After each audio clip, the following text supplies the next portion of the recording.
We are currently living through one of the best times in history to launch your own business, side hustle, whatever you want to call it.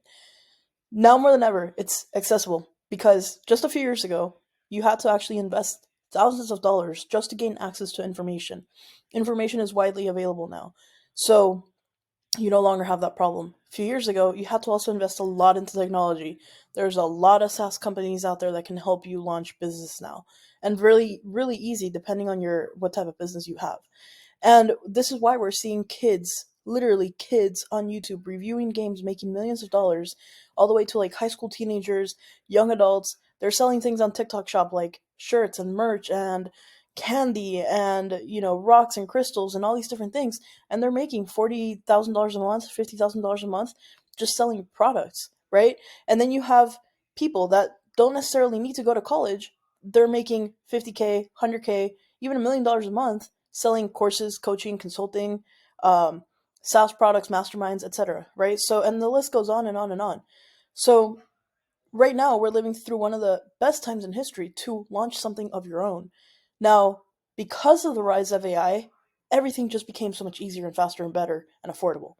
So, in this video, I'm going to show you 5 steps to create your AI powered high ticket offer. And what that means is um, how to use AI for each step of the process. Now, I'm not going to go into full detail into all the 5 steps because it's just really for the timing purposes of the video, but I am going to give you at least the first step, and I'm going to give you an exercise to finish at the end of this video. So, step number one, before we even dive into step number one, let me share with you a little bit of my background on why I'm even, qualified to share this information with you. I have personally generated over $500,000 online cash collected revenue testing different offers. I've literally done everything from like drop shipping dog beds from China to the US. I used to sell cold email lead generation services. I used to then sell coaching services or coaching programs for musicians, creators, influencers that wanted to grow and monetize their fan base. And now the most recent project and the one that I'm fully focused on scaling past 7 figures is marketingpros.ai. In the process, I learned a lot of ways. I learned a lot of mistakes and a lot of rookie mistakes that I could have honestly avoided. Now, before we get into all of that, the number one mistake that I see people make all the time is that they focus way too much on figuring out the product or the service that they're going to offer. And in the beginning, when you're doing that, when you're trying to figure out what you're going to offer and stuff like that, you really have to figure out what's even needed in the marketplace, right? What are people actually willing to purchase? And sometimes you are early, right? Sometimes you are ahead of your time. And sometimes, you are on the back end where you're already competing in a very competitive space.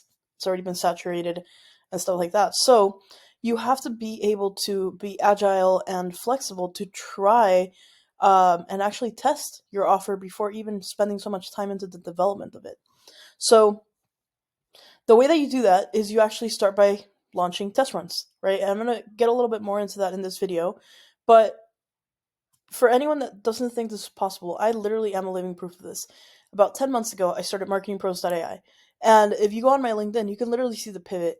Around March of 2023, I was still going full time with Fame Hackers. I was starting to struggle a little bit with Fame Hackers, and it was just not really being fulfilling at the end of the day.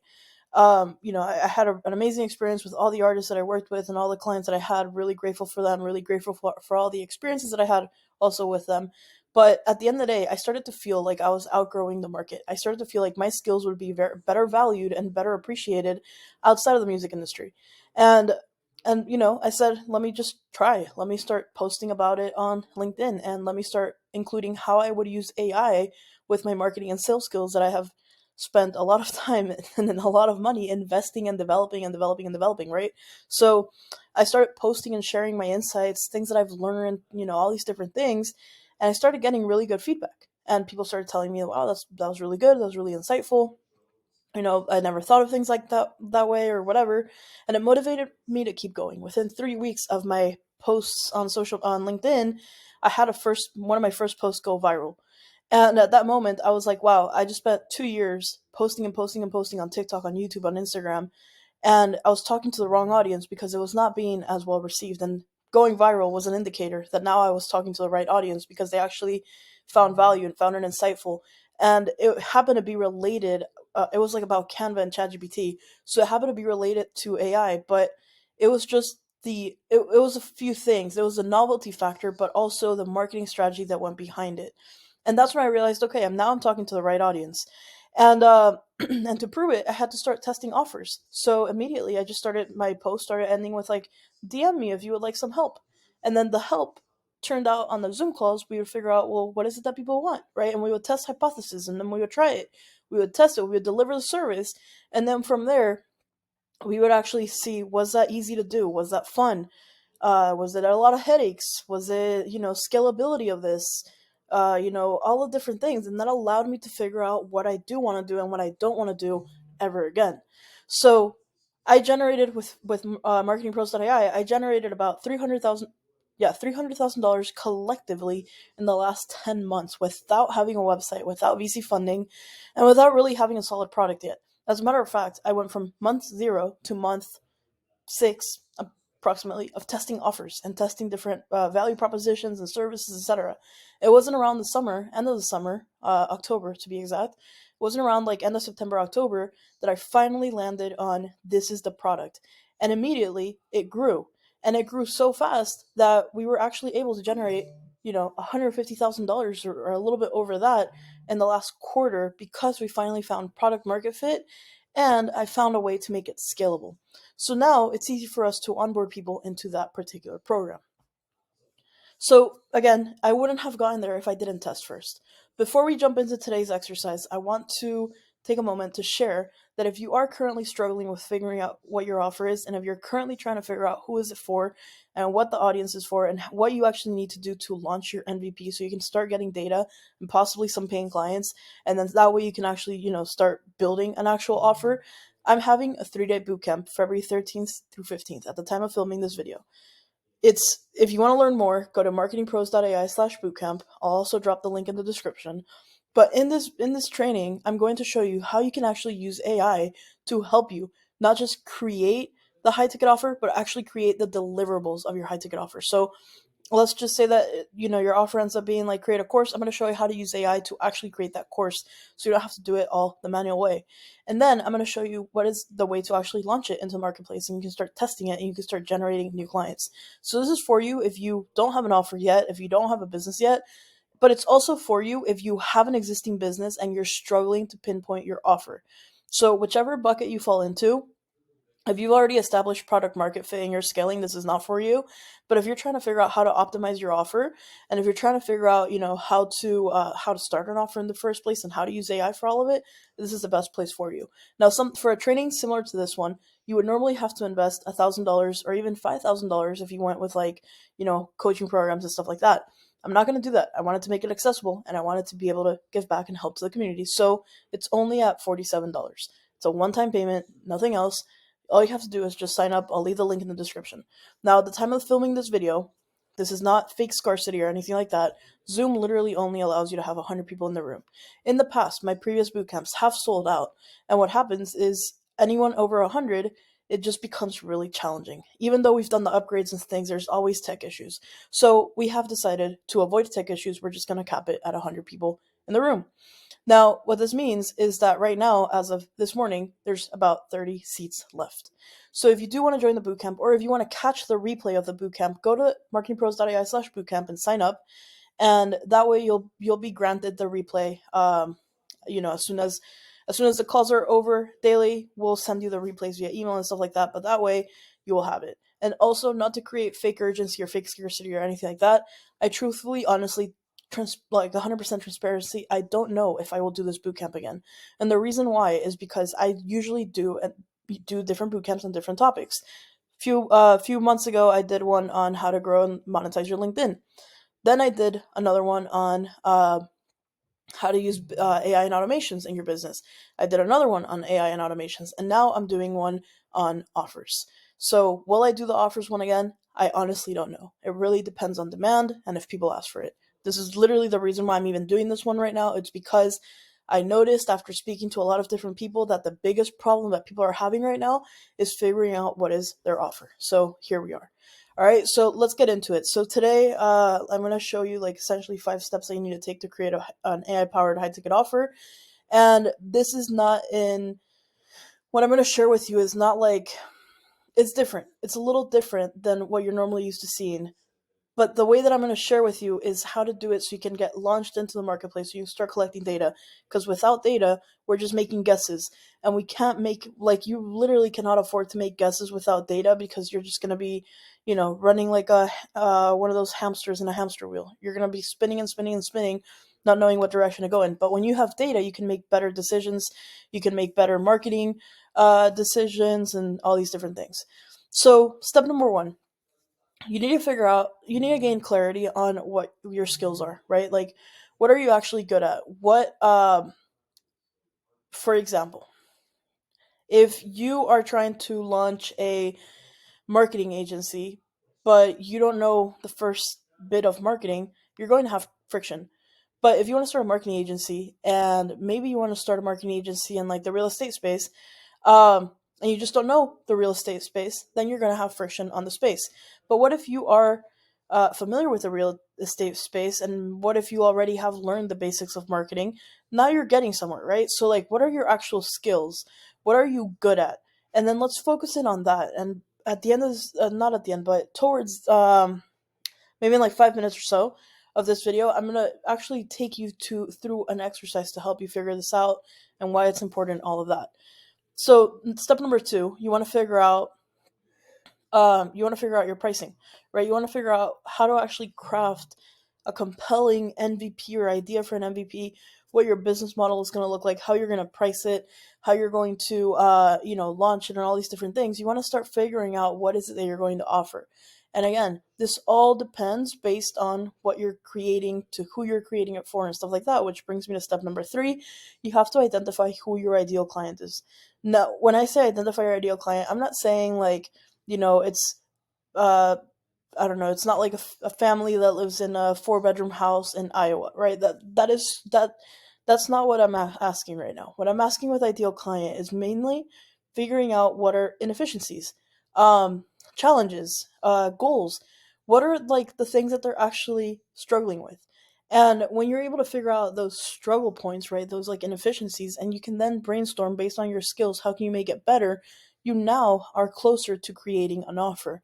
But if you're saying like, "Oh, my product is for like dentists that live in like suburbs in the middle of like Colorado," and it just doesn't make sense. However, if your target audience was dentists and you're selling CRM or SaaS, then your ideal customer avatar would probably be, are they currently using any technology? Yes or no? And if they're not using technology, why not? And if you have the answer to the why not, then now you can actually start positioning your product in front of them of why they should start using CRMs or SaaS or whatever, right? So if we take two dentists, you have digitally savvy dentist that has their CRM in place, they're running Facebook ads, whatever. And then you have dentist number two, which is a dentist that's still running everything on pen and paper and notebooks and, spreadsheets, whatever. You have two different avatars, even though they both fall under the dentist category. So I think a lot of the times people make the mistake that they say, "Oh, I'm targeting dentists," but then they don't go deeper into, okay, well, what kind of dentist? What exactly would you help that dentist with? What is that dentist currently struggling with? And you want to start learning their language. Their language pretty much doesn't mean like, do they speak English, Spanish, French, whatever. Language pretty much just means, how do they communicate amongst each other about these certain issues, right? Like, for example, if a dentist is maybe having like, I don't know, not enough people showing up to their appointments, they probably have office lingo for what they call them, right? When I used to work in restaurants, whenever we like ran out of a dish, we would just say 86, right? So that means to the servers, do not sell more of that dish, right? Like 86 it. You just don't sell it. It's done. It's sold out. So they have their own lingo. And I think a lot of the times people miss out on that because they're not paying attention, they're not really like honing in very like deep into their niche or industry, that they miss out on like different ways of expression for problems. And if you're, for example, if you're wearing the marketer hat and you're using what ChatGPT is saying, or you're using what you think it's going on through their head, it's probably going to be a mismatch of what's actually the actual language that they're using to refer to the same problem. So you want to make sure that you are doing research on this. Now, we will go into further detail in the program, in the boot camp, but this is just for you to start getting an idea. Like, you need to figure out who your ideal avatar is. And I'm not just saying, again, I'm not just saying, just know the demographics, because right now that's not really going to be relevant. Unless you're selling something local, right? If you're selling like dog grooming, then of course it's going to be local. And of course you're then going to care about if they live in a suburb or like how far they are to your location or whatever it is. But for the most part, most things are remote nowadays. So that's not really like that uh, top of priority. Okay, step number 4. You have to then develop your sales process for how you're going to actually sell your MVP. Now, depending on how confident you are with your skills, depending on like a few factors, some people might go the free route and get a couple of case studies in before they start charging. Other people might actually want to charge from the beginning.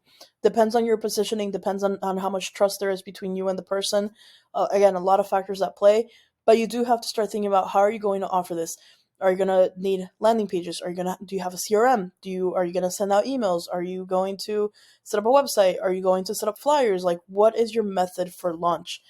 And then step number 5, you have to actually launch it. You can't just close your computer and say, okay, it's created. I'm calling it a day. That's it. I'm done for the day. No, you actually have to launch it. And that means you're probably going to need a content strategy, um, or you're going to need some sort of strategy to actually put it out into the world so people can actually see it and purchase it, or depending on your sales process, onboard. But what you want to test in step number 5 is not just how many people onboard. Well, of course, you want to keep an eye to who actually onboards and stuff like that, but then you actually want to make sure that you're also measuring how you deliver the product. In the beginning, because they're coming in as betas essentially, you'll offer it, at a discounted price, and you'll let them know that's either pre-order or it's going to be built with their input. So that means that they're going to get it in on the ground floor. They're going to get in on a very, very special rate, and because of that, you're also going to give it your all, and you're going to give them more attention than you will when people actually, buy this from the finished version of this. So when you are building when you are testing your MVP, you also want to be mindful of how you're delivering the services, because you want to build something that, if you can figure out how to do client fulfillment either automatically or how you can delegate it, then you're going to be able to scale it more. But if it's something that it's only you can do it and there's no other way but you, it's not going to be a scalable offer. For example, if you are like, I used to be a private chef at one point, right? As a private chef, there's only one of me. But so I'm not scalable because I can only work one catering at a time. I can only work one house at a time. But if I start a catering, like an actual catering company, right? Like if I actually start a business, then I can be the owner of that and I can staff different chefs to go and fulfill that. Right. So it really just depends. It is You just have to be mindful of like what your MVP is and like how you're gonna deliver it. But you just have to be mindful of scalability. And now, as we move into before we move into the exercise, if you do want a little bit more hand holding through this whole thing, this is exactly what we're going to cover in the bootcamp. So you just go to marketingpros.ai/bootcamp and you can just register there. So okay, going into the exercise. So we have before you can actually create the offer, step number 1 is have clarity on what you're actually good at. What are your skills, right? You don't want to build an offer on something you're not good at yet, or like you don't know, because it's going to create friction and it's going to create a delay into you having to learn those skills before you can actually launch something. And a lot of the times when there is not alignment between what your skills are and what you know how to do and all of that, and you go and build an offer, there's going to be a lot of analysis paralysis. There's going to be a ton of procrastination, which is literally just you being paralyzed because you just don't know the next step, because you just don't know that skill, right? Or that industry, which is why first thing that you're going to write here is all your skills, but be very, very granular. Don't just say, oh, I'm really good at marketing. No, what type of marketing? Like, I'm really good at marketing, but I don't like running ads. So I'm not going to say I'm the best at paid ads, right? So my skills are organic marketing. My skills are LinkedIn, uh, LinkedIn posts, LinkedIn carousels, right? Like, I'm going to jot down what my skills are and where can I bring in the best quality results. Now, my interests are very, similar to skills in the sense of keep it business oriented. Right now, I'm not asking you if you like to, if you like soccer or football. I'm not asking you that. I'm asking you business related interests. Your personal interests, that can come in later for marketing and personal brand building. But right now, we just want to know, what business related topics are you interested in? Are you interested in sales? Are you interested in copywriting? Are you interested in sales psychology? Are you interested in, uh, I don't know, like tech companies? Are you interested in SaaS companies? Are you interested in local services, right? Like, what are your actual interests? What do you enjoy learning about? Do you actually, maybe you don't even like business. Maybe you actually, uh, maybe you like, I don't know, music, right? Or cooking, right? Passions are, you can turn passions into businesses nowadays thanks to TikTok. So, what are you actually skilled at? What are you actually really good at? And what do you enjoy learning about, reading, industry related, business related, etc. Then the other thing that you want to do is figure out things you don't want to do. You see, figuring out what you do want to do and creating an offer about what you actually do want to do is typically hard because there is just such an open ended question. But a lot of the times, people will have clarity on things they don't want to do. Now, it's really important here in the beginning stages. I know that there's this book out, like the 4 Hour Work Week or whatever, and I know that there's a lot of topics of conversation that a lot of people say that, hustle culture is not the best way, like don't sleep till you die, like all these different things. I just wanted to like just make a quick note here. If you are going into business for yourself, you have to be mindful that in the beginning it is going to be a lot of work.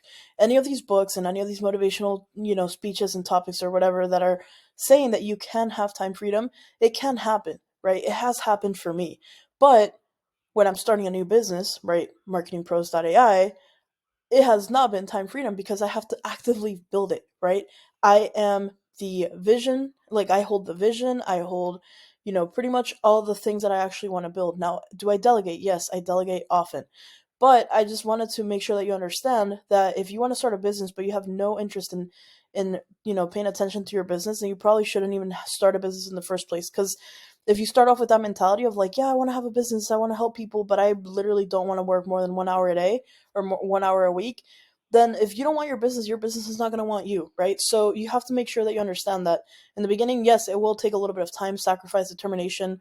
It will take, a lot of determination, a lot of resilience. It will. Entrepreneurship is not easy by any means. So you just have to be mindful of that. Like, if you do want to start a business, depending also on the business that you're starting, you have to be prepared to actually put in the work. And usually it will be a few years worth of work before you can finally say, okay, I have built something amazing. I can now retire, or I can now, actually have a 4 hour workday or whatever it is. Also, depending on your goals, because if you're just trying to make like six figures, you can sell an online course and have a lot of financial freedom for this from this online course. So it really just depends on what you're building. But I just want to make a quick note in the things you don't want, just to be careful not to say like, oh, I want like time freedom from the get go, because when you're building a business, it doesn't normally start that way. Um, okay, next. Then you want case studies. Excuse me. Then you want to figure out case studies, past results, or work experience. So if you are a freelancer, you can use any of your previous client work as a case study. If you are an employee, you can also use the work you do as an employee um, as your testimonials. Now, of course, make sure that you read your contracts with your employers and stuff like that. Maybe you're not able to like disclose what companies you got certain results for, but you can probably disclose that. Hey, like, let's say that you're like a cold caller right now as an employee. You can say like, I'm a cold caller for the real estate industry, and excuse me, I am a cold caller for the real estate industry, and in the past, 90 days, we helped X amount of realtors get X amount of booked appointments, right? So again, if you are an employee, just make sure that you like double check your contract for any NDAs or anything like that. But for the most part, you should be able to just keep it generic, if anything, and just say, these are my past results. Now, this is probably one of the most important things, because once you understand what you're good at, what you're actually interested in doing, where have you achieved results in the past, even as an employee, and this doesn't necessarily have to be something that's facing to the outside world. This can just be like between you and literally just you and yourself. What are some campaigns or some things that you might have worked on in the past that has generated results, and what kind of results for clients? Not only will that boost your confidence and boost your self-esteem, but that also will make you understand like, hey, you've already done it, you can do it again. The only difference is now you're charging as the business owner and you're not being told what to do as an employee, right? And if you are already a business owner and you are already generating results and stuff like that, and you're trying to figure out either how to pivot or whatever the case is, also write down your best case studies, your best client experiences, your best um, results, and anything like that that you have been able to generate or played a role in. And this again is going to create more clarity into creating an offer, right? This is just step one. It's like pre-step one of creating an offer. Now, action step number two is you're going to write down your personal goals and your financial goals. Now, this is very, very important because if your personal goal is to be an entrepreneur and to launch a marketing agency, then of course launching a marketing agency will make sense. But if your goal is to literally just create a lot of impact and not own an agency, maybe do like consulting or become a speaker, then you have no business launching a marketing agency. And sometimes people launch businesses because they hear YouTubers, TikTokers, LinkedIn influencers, or whatever say you should do this. In reality, you should be launching something that is in alignment with your personal goals and your financial goals, because at the end of the day, depending on your financial goals and everything, you will be able to achieve that. If, of course, there's a lot of variables and things, right? You still have to put in the work and the effort and everything and try and test and test and test. But if you are building the wrong business that's not aligned with your overall goal, then you're already setting yourself back. So, for example, if your goal is to just generate an extra 5K a month, then and to do it like in a very easy, effortlessly way, then starting like an on-demand course might be a good idea, or selling an ebook online might be a good idea, selling digital products on TikTok, on YouTube, on Instagram, that might be a good idea. If you're trying to become if you're trying to build a $10 million business, selling a $7 product is not going to change your life, right? So if you want to build a 7 8 figure business, that means that you're probably going to have to start charging your clients 10, 20, 30K, 40K, 50K to work with you. So you're going to have to create a different style of business. So again, the whole thing really just depends on what are you good at, or what do you actually enjoy learning, so that you can invest time and money into improving those skills if needed. What are things that you absolutely do not want to do? What are some case studies, past results? You can even put industry trends if you don't have any. You can put industry trends to see like where the market is headed. And then ultimately, what are your overall goals as a human? Like, where do you actually see yourself in a few years from now? And what financial goals do you have? Are you just trying to make, 6 figures? Are you trying to make 8, 9, 10 figures? What is it? What is your goal? Once you have clarity on all of this, you should be able to, that should be like pretty much step one into figuring out how to create your high ticket offer. Now, if you would like a little bit more hand holding, like I said, and actually want to go into steps 2, 3, 4, and 5 from the chart above, then join the bootcamp. Literally, it's probably going to be the best $47 you're ever going to invest into yourself, into starting a business. Just go to this link, read through it all. Of course, at the end of the day, you still have to put in the work, right? If after you create an offer, you're not going to magically make $1 million, but if you put in the work, it increases your odds, it increases your chances of making it, somewhat possible.